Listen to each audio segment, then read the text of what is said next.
That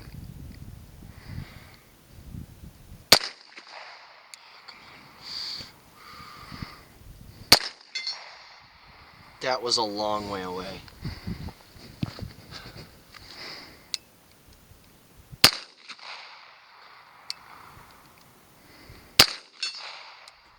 What's going on, guys? I'm Chris, and this is Regular Guy Training. And finally, I have Travis with me. He's alive, everybody. People that have been asking, they now know. You're alive. Nobody's been asking. That's actually false. Anyway, so today we were out here fucking around with a bunch of stuff today, night vision and junk included, and we almost forgot that today was the last filming session for this fucking thing. Now, you read the title, so we know what this is about. This is, what the fuck did we say this was? The FN 509 Mid-Size Tactical FDE. And of course, there's more words in it, so that just means it's more expensive and important, I guess. Yeah. So they charge by the letter, you know. I mean, shit's gone up, man. So anyway, this is on loan to us from a student. He brought his sister out to Mississippi because that's the smartest thing to do. She was cool as hell, though. Yeah, she was. She was the goat. She was actually a really new shooter, and this is what she was saddled with the whole time. And I say saddled with, unfortunately, actually, because like an American-made gun. I want it to be good, but I have some issues with it. But we'll get to all that presently. Now, obviously, he's added some doodads to this thing, like the freaking compensator, and he threw an RMR on it. I will say a couple of things about this. One is to you personally, Alex, and the other is to like the gun itself. Well, yeah. If you put a dot on a gun, don't pair it with night sights also, because when you get into the night vision game, because I know you well enough, you're going to end up in the fucking night vision game if you're not there already. Night sights really fuck with your dot and your ability to see, and it would be nice to see. So that's one thing. And if anybody else is really paying attention to this, just a set of black friggin' suppressor eyed sights and you're good. Now, onto the gun itself. The mounting solution for the dot here is actually really secure. I've had no issues with it whatsoever. I don't think you saw her. I mean, I shot the bejesus out of this thing. Bejesus. I'm calming that down. Not really. It was more of like a handshake because I've shot like 2,500 rounds through it since it came through a 3-day class set with us. And that's 2,100 rounds on top of that. So, I got well acquainted enough with the handgun to do a review on it because I'm not trying to beat the foundation off the pistol, I guess. So there it is. Full ambi controls, a lot of slide serration-y stuff, and I really don't understand why it is that there are serrations on the compensator. I guess cool. I mean, it's because if you look at the top here, this rib that goes along the top of the barrel is also on that. So I mean, I guess they were just trying to match aesthetics, which. Yeah, but slide serrations though, I mean, the out of battery, I guess, is attached to the barrel. Why is it there? Like you're gonna grab it when it's been used a bunch anyway. Yeah. For you to lose fingerprints. 1913 dust cover on here because that's what everybody uses now.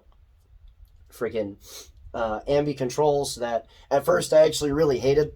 Not gonna lie, because it was stiffer, it was more difficult to use on the left-handed side of the house, but as the thing got worked, that went away. So, okay, no big deal. You shoot a little bit, you use it some, and okay, cool. Yeah, because nothing infuriates me faster, really, than fake ambi controls. Which there was a pretty significant problem with a couple of guns a couple of years ago. Yeah, well, like the M&P 2.0 is fucking impossible. I mean, this shield is impossible also, but that's for both hands. Or any hand that you use to try and drop the thing. You need like half a fat chick just to drop the goddamn thing, plus your whole shoulder. So there's that. Ambi magazine releases, I love the idea, right? But what it usually turns into, and I'll throw in some photos here, is there's a compromise on how that releases off of the magazine itself. Um, it may not be like an issue for everybody, whatever. Okay, but I've owned a the FNX, the 15 shot 45, with that was ready for optics and all that shit way back then, like way back then, because it was supposed to be like a Mark 23 on a diet, and it had very similarly designed magazines. And after a while, you get like sticking, a little more difficulty getting the magazines out, and that was on like the left-handed side of that magazine release. You know, it's usually 7+ years ago because this is before I knew you. Yeah, that was a long time That was ago. a while ago. Yeah, but point is that like I tend to not like the design on how the magazines catch on the magazine catch, right? Just because it's this teeny tiny little tab that gets moved out of the way with your button. I'm not saying this stuff will snap off or whatever. I am saying that just over time it starts to get more difficult to actually use. And the magazine release itself is pretty squishy, and you don't notice it when you're sitting there handling an empty gun, but when you're up there and you're doing your whiz bang stuff, you start to notice that you really got to crank some of those magazines out to get them out of there. So it's kind of a pain in the ass to me personally. Here's where I got like a real like weird contention with. I don't understand why they made it this small. Yeah, and that's the frame. Aside from some other things, which I think may just be maybe user error on my part, this is one sticking point that I can't get over with it. Because, I mean, I don't have small hands. I got, I would say, pretty average size guy hands. I'm 6'2" and not built like a coat hanger. And so like medium to large. Yeah, I mean, how? I mean, yeah, you got the little doohickey on the magazine or whatever, but I mean, so that is like inside the shield sized, inside the waistband, really concealed type size on a. And like, if you just ignore the compensator for a second, you look at the front end of that gun, and it really, really overhangs compared to its frame. And that sort of made more sense like 10 years ago when you come out with a compact size gun, and the frame's super short and that kind of stuff, because everybody was really obsessed with being comforted by how comfortable their gun was to carry. Yeah, exactly. And I mean, there is like the flush fitting mag that comes with it too. Mm-hmm. And if this is a shield, like I carry a shield every day, I can get over it if my finger hangs over because it's meant to be really small. I work outside in Kentucky's pretend weather in the middle of the summer. I want something small and comfortable. But this is supposed to be something more of like a step up. Because not quite duty, not quite concealed, but small enough to carry every day, big enough to fight with kind of thing, and that is just not acceptable to me. Yeah, because like the shield in 45, which is what you're using, it's a larger tiny gun, mm-hmm. I guess. Yeah, I mean, you're using that to like just do regular work with, and it's hot as fuck in Kentucky. So now I do carry that +1 magazine with a little bit of extra grip on it, but we can get over that gripe about the little adapters later. Yeah, and like the freaking standard magazine that it comes with, where the fuck did I throw it? It's weird. It's a weird 12-shot magazine, and I keep having to recheck it because every time I'm about to say 12, I feel like I'm gonna fuck it up. But it has like a 12-shot magazine with a little freaking grip extension on it. Okay, fine. And see, now we're two full-grown men here. Now, see that magazine. Hold on, keep it in there. Don't call me a full-grown man. I am the size small child. Regardless, an XL child. It's good for it. Anyway, that mag fits in his hand in that gun, but this mag, the same magazine, in my hands. Even if, I mean. I guess there's like an answer for it, really, because there was a 15-shot magazine. Before I whip that on the ground again, that extends it a little bit more to where it actually feels, like Glock 19 sized and that kind of stuff. And when you have a slide this large, it's like a 4-inch barrel on the thing. When you have a slide this large, why would you have your frame this tiny? Like it's. I can't even really say there's anything wrong with it. It's just weird. Yeah. It's literally one of those, like you said a bunch of times before, never made it past the what would be cool stage. I mean that feels fine. That feels fine. I mean that fits fine in the hand. It's not like it's got some weird slidey gappy crap until you start to go into doing reloads, and now you've got a top heavy thing flopping around. You're trying to get past your pinky and not jam more meat in there. I don't know. Which people have caught themselves on like a million times, Yeah. and she caught herself on it a few times too, where Mm-hmm. I'm being an asshole and I'm making everybody go faster, and I watch her face go, fuck, oh, I don't complain about it, he's gonna yell at me, you know. So so I mean, and is that a petty gripe? Yeah, but if I'm spending money on it and then putting more money into it and I'm training with it, I'm gonna gripe petty. if I spent enough money to put a compensate to add the compensator and the light and the freaking dot on it, I'm peeved by that. Yeah, when you frame add size. when your additions cost more than the gun itself, I'm gonna gripe. Now, and here's the thing: I'm perfectly aware of the fact that the full size gun exists. Yeah, sure, but like the case study for full size gun less than small, extra small gun, like the sizes and barrel lengths and shit have been around for like a really long time. So why this? I'm confused more than anything else. And here's the extra thing too. I know that you don't care about these, but I'm gonna bitch about this. I fucking hate this fucking grade school, goddamn child's play, fucking nonsense grip sleeves. Okay, they make no fucking sense to me. They move around. They do whatever the fuck they want. And yeah, I got it. It's either fucking in the gun or in a magazine carrier. I got that. But I really don't want to have the possibility of a thing floating about and doing whatever the fuck it wants. And yeah, sure, you can glue it or you can do whatever, but then they did like a really, really good grip sleeve for the exact gun that freaking wraps around this properly. Okay, it doesn't get in the way of nothing, it doesn't friggin' move around, and it comes off with the damn floor plate. And this is like, what the fuck is this? Is a 24 shot magazine for no goddamn reason? Fine. Actually, I did in FN's product description when I looked up the name for it. It was for high round count training. They included. Oh, okay, great, awesome. That's fine. That works great. But you got your grip sleeve correct one time, right? You got it correct one time, and then in the very same sentence, it feels like this fucky wucky nonsense exists in your package. Just make the damn floor plate design the same, and you're good on your stupid grip extensions. It pisses me off, and I know nobody cares, but it pisses me all the way. And that's what I was gonna say. We'll talk about that later about because I said I carry my Shield 45 that has the extension on it, but it's made like the big one where it's just a replacement floor plate. I mean, literally on the magazines, the flush magazines for the Shield say 6+1, and the extended one says 6+1. Now, of course, in the flush ones you can't get that +1, but you replace the base plate like that and do it right.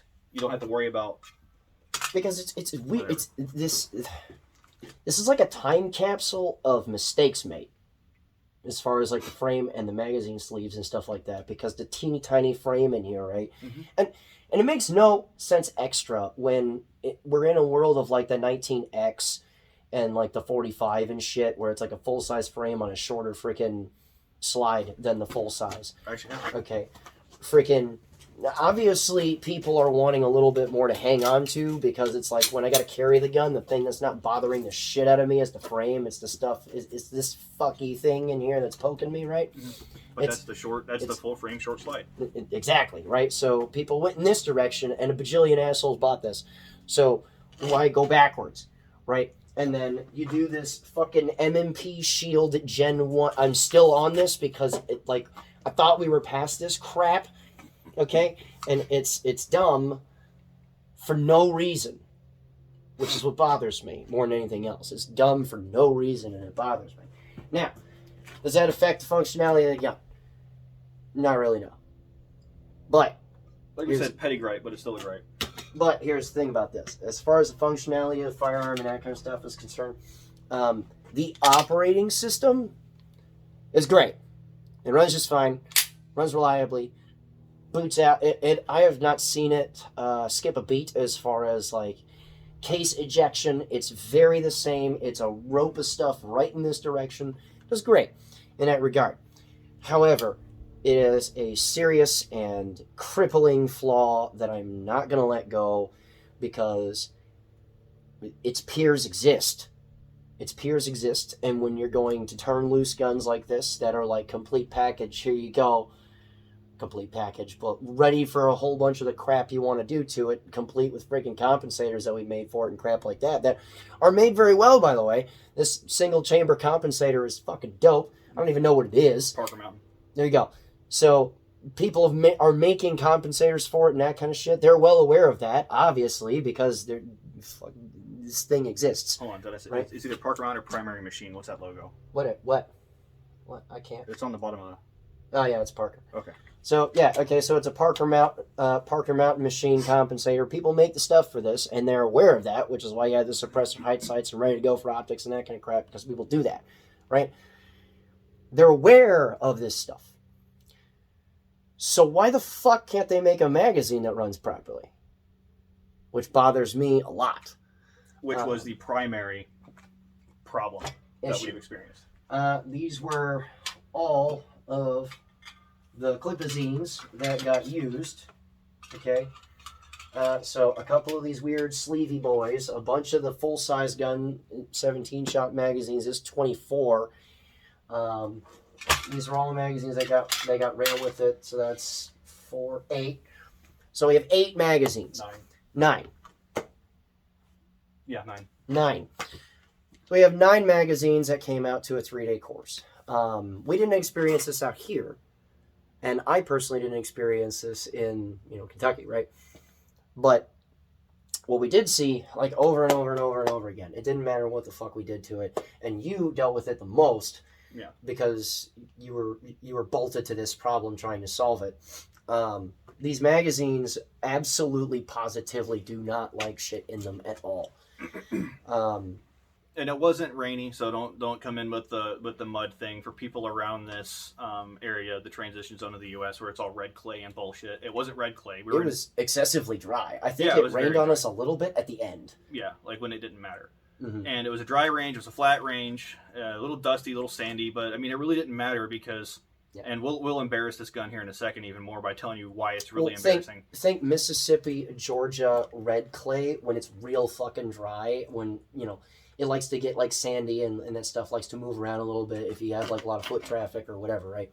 That's basically the ground that we were on the whole time. And they just refused to run. Mm-hmm. They refused to run. Bullets falling out of them constantly.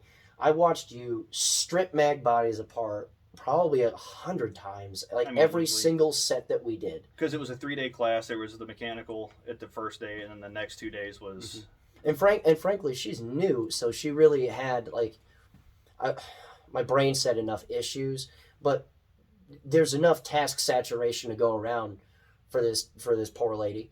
And so you bolted yourself to that problem. Just clean these fucking magazines out and help her out with it became pretty much start of the 3rd day. It was every drill. After every drill, we would just... It's the second we sat down, we got good at stripping base plates. And those are hard to take off. Yeah, and this started, day 2? The beginning of day 2 is when they started seizing up. And it was... And the floor plates would seize up in... Not the floor plates. Followers. The followers would seize up in the mag. With no consistency. I mean, it could be the first round stripped out of it and it would seize...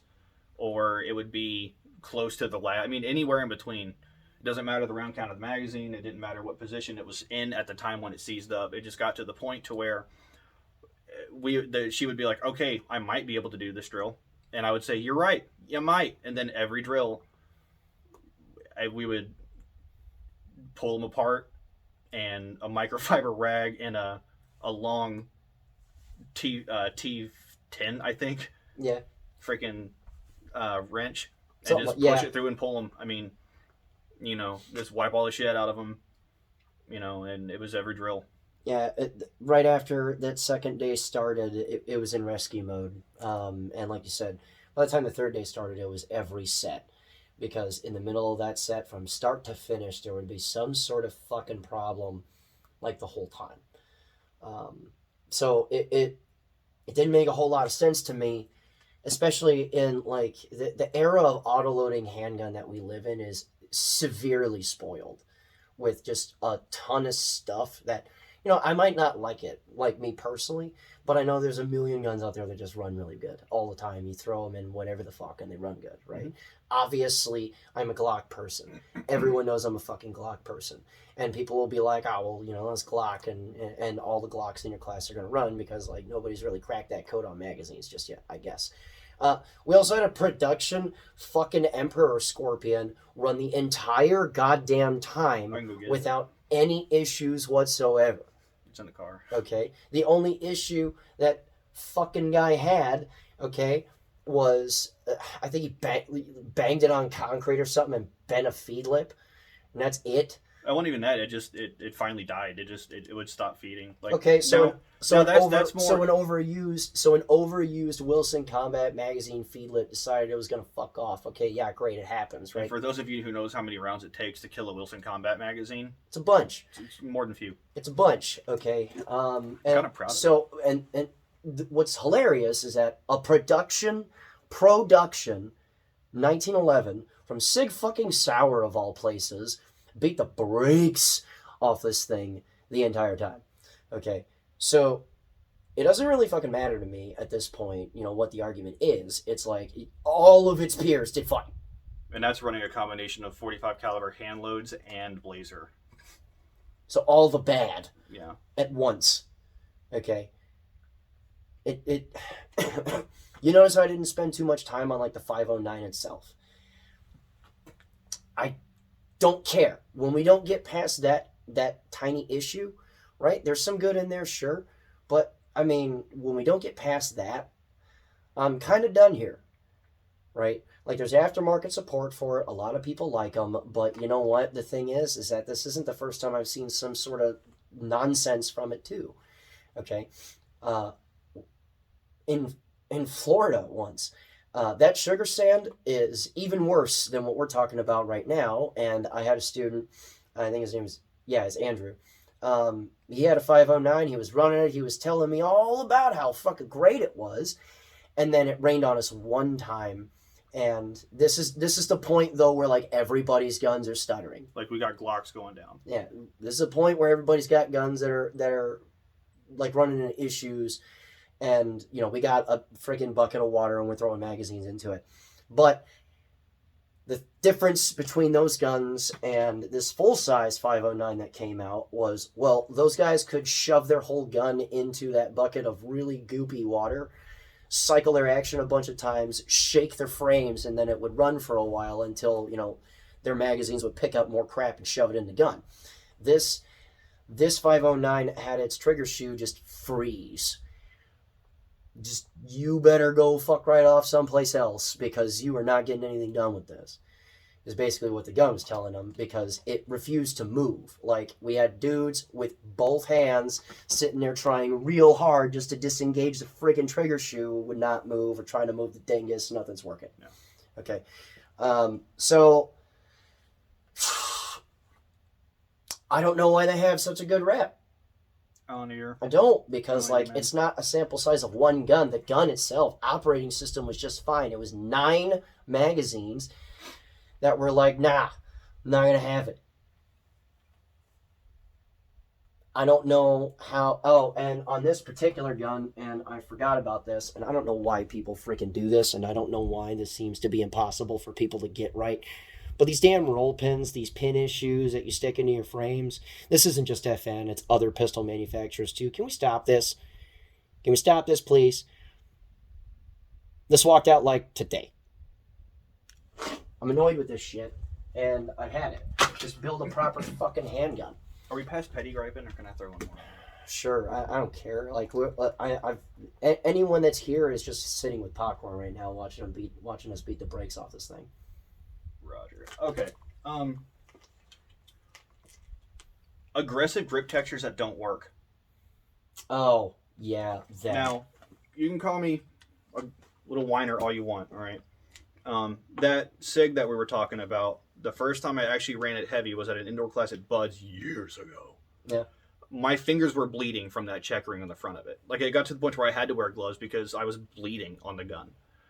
Aggressive. I'm okay with aggressive grips when they work. But FN has always done this, where they got this crazy, just I don't even know how to describe it. Back here is not bad, but it's like this checkering right here is just so abrasive and aggressive for no reason, because it doesn't help keep the gun steady in your hands. It just hurts for no reason. Because the squares are present, but the squares themselves are pretty smooth. I think that's what that is. So well, it's just they're stabby too. Well, that's what I'm saying. So like you got like Lego bricks poking into your hand, but they don't really texture anything because the bricks themselves are kind of smooth. So it just like does this in your hand for no reason. I found the gun for what it is. Call me what you want to. I don't care. I shoot a lot of handguns. I've shot a lot of 45 caliber handguns. Fucking with either hand, man. It's really not a big deal. And I don't like guns that are just trying to get you to stop shooting them. Yeah, and by the way, that's not a this pistol issue. This is an FN issue. Yeah, like all of their polymer guns. Yeah, so like, and that's what he's talking about is like these little grip texture things. Like it's weird because they do the stabby stab just fine, but they're pretty smooth, so it's gonna move around in your hand a bit. Oh, and I noticed, me personally, that if this thing has a particular way it likes to be gripped, a grip zone, if you will. So we're here now, right? Holy if it's not perfect, if my hands aren't absolutely perfect, if I'm getting a little aggressive, if I throw that palm a little bit further forward like I do with other handguns, the first thing that happens is this little friggin' dingus here, this little bump in their slide lock lever, it just rubs, and it just rubs and rubs and rubs and rubs. And is it gonna rip the skin off your hand? No. It's really not even that big of a deal. I'm making it bigger than it actually is. It's just annoying. Okay. To me, this gun is just one of those. Try again, but it's annoying because it's just annoying enough not to like it. Because like as far as trying to make you hate it the whole time you're shooting it. I'm just like, for me, man, it's like. Okay, recoil-wise, even this little bitty dude, I say little bitty, it's still not. But I mean, like, the whippiness, the recoil, not bad. I mean, it sits flat enough. Yeah. It's timed decent enough, if you know what timing matters in a small gun. Even with the extra widgets on it, it's a dense pistol. It's not terribly light, and it's not brick heavy. Yeah, it's not 1911 heavy. Yeah, because like featherweight small 9mm handguns are or awful. like scandium framed. Yeah, like they're awful to shoot. Revolvers. This is dense enough to where it's like, okay, that's a gun. I mean, it's got a dense, when you put a magazine in it, it's got a dense, even weight to it. It's not heavy in any weird area. It recoils just fine, like I said, and all that kind of stuff. The regular triggers in them I prefer way more than the one that's in here. Controls wise, I'm fine with it, but it's like every other little gripe stacks up to the point to where it just teeters over, sell this thing and buy something else. Yeah. Because, I mean, again, the operating system is fine. If you keep it away from dirt, logistically, they're easy to handle. I mean, you can find anything. If it's a gun store, you can find something for it there. Probably. I mean, they've got parts, probably. I mean. But if it's my opinion,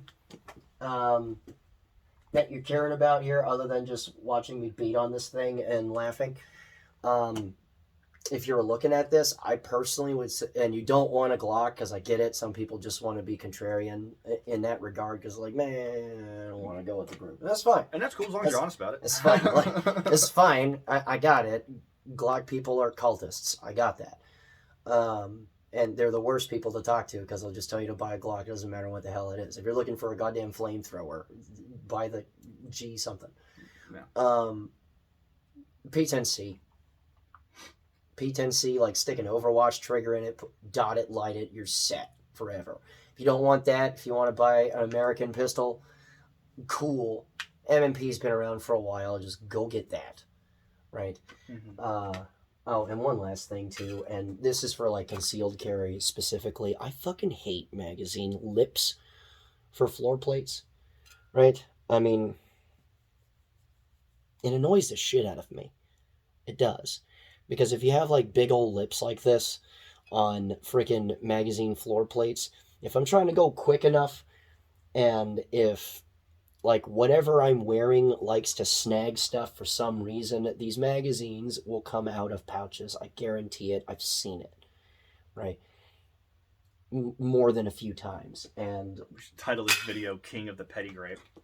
yeah, well, But the problem is, like I said, man, those petty gripes stack up enough to where it just teeters over, sell it, and buy something else. I mean, is that so hard to do?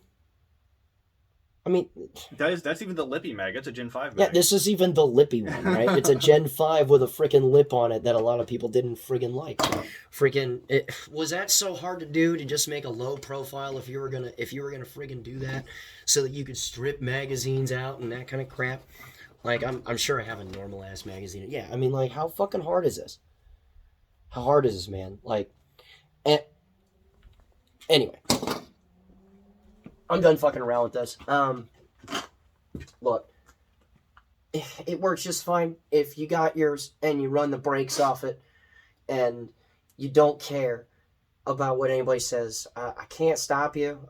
I mean, I would counsel you to do something else. But if you just have to have a 509, don't get the little one. Yeah, just get the full size one. I mean, I've used the full size 509s as well, and I mean, all the petty gripes minus the shortness of the grip still apply. Yeah. So it's a yeah. So there's that. Anyway, if you want to come out and train with us, you absolutely can. If you want to check us out on Facebook, dope, that'd be cool. And if you'd like to throw me a fucking dime or two, the links for the website, Facebook, and Patreon are all in the description below. If you want to get something out of the Patreon thing, $41 a month gets you as much training as you want to with us. And as an old, by the way, freaking, for those of you that missed out on the whole Black Friday deal, I'm doing a Christmas thing too, very similar to last time. So pay attention to when that comes up, because I'll announce it and it'll be up for a couple of days and then I'll take it away. But point is yeah, I'm pretty much done here. I'm done with my plugs. Remember, guys, regular guy's firearm is the last defense against tyranny. Easy. I have cotton.